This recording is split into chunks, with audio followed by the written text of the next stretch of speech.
Afzal Miradilовni o'zi ekan. Qanaqa qilib Koreyaga borib qolgansiz?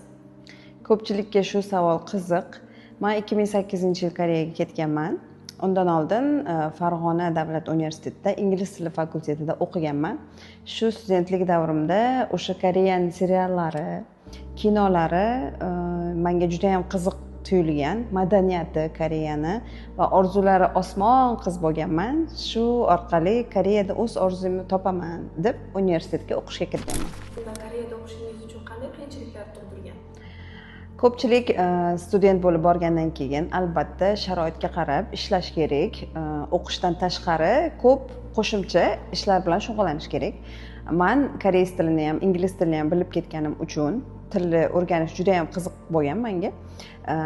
Uncha qiynalmaganman to'g'risi.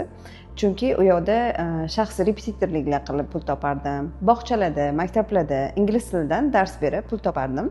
Ya'ni koreys bolachalarga ingliz tilidan dars berardim. Bu degani, ya'ni ilm har doim qimmat bo'ladi. Koreyada to'g'risi zavod, fabrikalarda ishlash ehtiyoji bo'lmagan. Qanaqasiga biznesga kirib kelgansiz?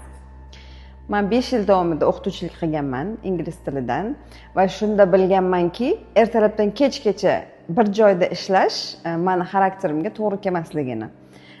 Men ko'proq ideyalar bilan yurardim. Nimalar qilsam, nima qilsam ham baribir to'lmasdi-da. Men xohishlarim to'lmasdi. Shuning uchun keyinchalik o'ylaganman, men biznes egasiman. Chunki Koreyada ham biznes marketing sohasida universitetda o'qiganman. Shuning uchun yangi g'oyalar, yangi biznes g'oyalari paydo bo'lgan va biznesga o'tish qarorini qabul qilganman.